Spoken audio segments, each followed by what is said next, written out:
ಇಂದೇ ಡೌನ್ಲೋಡ್ ಮಾಡಿ ಮತ್ತು ನಿಮ್ಮ ನೆಚ್ಚಿನ ಶೋಗಳನ್ನು ಆನಂದಿಸಿ.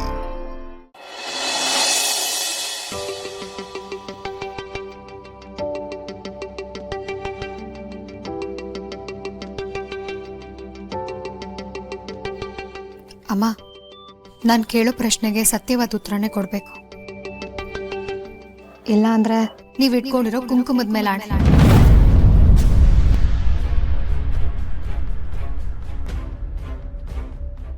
ಇದೇನಮ್ಮ ಪಾರು, ಇಂಥ ದೊಡ್ಡ ಮಾತಾಡ್ತಾ ಇದೆಯಾ?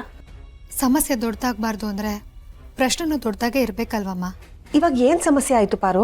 ಎಲ್ಲರೂ ಸಂತೋಷವಾಗೇ ಇದ್ದಾರಲ್ಲ, ನೀನ್ ಯಾಕೆ ಅನುಮಾನ ಪಡ್ತಿದ್ಯಾ? ಅಪ್ಪ ಅನ್ನೋನು ಆಲದ ಮರ ಆಗಿರ್ಬೇಕು. ಅಟ್ಟ ಹಸದ ಮರ ಆದ್ರೆ ಅನುಮಾನ ಬರೋದು ಸಹಜ ಅಲ್ವಾ ಚಿಕ್ಕಮ್ಮ? ಈಗ ನನ್ನ ಪ್ರಶ್ನೆ ಏನಂದ್ರೆ, ಮಾವನ್ ಕಂಡ್ರನೇ ಆಗ್ದಿರೋ ನಮ್ಮಪ್ಪ ಈಗ ರತ್ನ ಮನೆ ಸೊಸೆಯಾಗಿ ಮಾಡ್ಕೊಳ್ಳೋದಕ್ಕೆ ಒಪ್ಕೊಂಡಿದ್ದಾರೆ ಅಂದ್ರೆ ಮುಂದೆ ಅವಳು ಚಿತ್ರಹಿಂಸೆ ಕೊಡಬೇಕು ಅನ್ನೋ ಪ್ಲಾನಾ?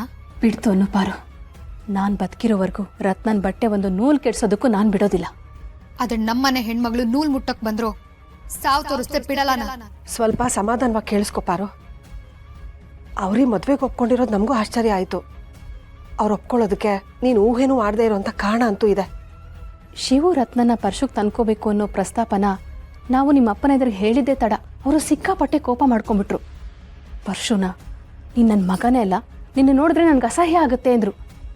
ಪಂಚಾಯತಿನಲ್ಲಿ ಯಾವತ್ತು ಪರ್ಶು ಅವ್ರ ವಿರುದ್ಧ ಮಾತಾಡಿದ್ನೋ ಆವತ್ತೇ ಅವನು ಅವ್ರ ಪಾಲಕ್ಕೆ ಸತ್ತು ಹೋಗಿದ್ದಾನೆ ಅಂತ ಹೇಳಿದ್ರು. ನನ್ನ ಮಾತಿನ ವಿರೋಧ ಮಾಡಿ ಪಾರು ಯಾವಾಗ ಶಿವನ್ ಮದುವೆ ಆದ್ಲೋ ಆವಾಗಲೇ ಅವ್ನು ನನ್ನ ಪಾಲಕ್ಕೆ ಸತ್ತೋದ್ಲು. ಈಗ ಇವನು ಸತ್ತೋದ, ಯಾರನ್ನ ಮದುವೆ ಆದ್ರೆ ನನಗೇನು? ಊರ್ ಜನರು ದೃಷ್ಟಿಲಿ ಮಗ ಅಂತ ಅನ್ಸ್ಕೊಂಡಿರೋ ತಪ್ಪಿಗೆ ಅವ್ನು ಮದುವೆ ಮಾಡಿ ಮುಗಿಸ್ತೀನಿ ಅಂತ ಹೇಳಿದ್ರು. ಓ, ಈಗ ವಿಷಯ ಒಳ್ಳೇದಾಯ್ತು. ಅದಕ್ಕೆ ವೀರಭದ್ರಯ್ಯನವರು ಊರ್ ಜನದ ಮುಂದೆ ಒಳ್ಳೆಯವರಾಗೋದಕ್ಕೋಸ್ಕರ ಈ ಮದ್ವೆಗೆ ಒಪ್ಕೊಂಡಿದ್ದಾರೆ ಅಂತ ಆಯ್ತು. ಅಪ್ಪನ ಪಾಲಿಗೆ ಮಕ್ಕಳು ಯಾವಾಗ ಸಾಯ್ತಾರೋ ಆಗ ಮಕ್ಕಳು ಅನ್ಸ್ಕೊಂಡವರು ಒಳ್ಳೆಯವರು ಅಂತ ಪ್ರೂವ್ ಆಗಿ ಹೋಗ್ತಾರೆ. ಮೊದಲು ನಾನು, ಈಗ ನಮ್ಮಣ್ಣ ಪರ್ಶು, ಅಷ್ಟೇ. ಸುಶೀಲಾ, ಸೌಭಾಗ್ಯ, ಹೊರಡೋಣವಾ? ಅಬ್ಬಬ್ಬಬ್ಬಬ್ಬಬ್ಬ, ಹೆಣ್ಮಕ್ಳು ಒಟ್ಟಿಗೆ ನಿಂತ್ಕೊಂಡು ಮಾತಾಡ್ತಿದ್ರೆ ಸಾಕು, ಹಿಂದೆನೇ ಬಂದ್ಬಿಡ್ತೀರಾ ಅಲ್ವಪ್ಪ? ಯಾಕೆ ನಾವೆಲ್ಲ ಸೇರ್ಕೊಂಡು ನಿಮ್ಮ ಬಗ್ಗೆ ಪಿತೂರಿ ಮಾಡ್ತಿದ್ದೀವಿ ಅನ್ನೋ ಭಯನಾ? ಇಂಥ ಶುಭ ಸಮಯದಲ್ಲಿ ಅನುಮಾನದ ಮಾತು ಯಾಕೆ ಪಾರ್ವತಿ? ಸುಮ್ಮನೆ ಇದ್ರೆ ಒಳ್ಳೇದಪ್ಪ, ಇಲ್ಲಾಂದ್ರೆ ಕೋಪ ನೆತ್ತಿಗತ್ತು ಬಿಡುತ್ತೆ. ನಿಮ್ಮ ಬಗ್ಗೆ ಎಲ್ಲ ಗೊತ್ತಿರೋ ನಮ್ಗಳ ಮುಂದೆನೇ ಇಷ್ಟು ಡವ್ ಮಾಡ್ತಿರಲ್ಲ.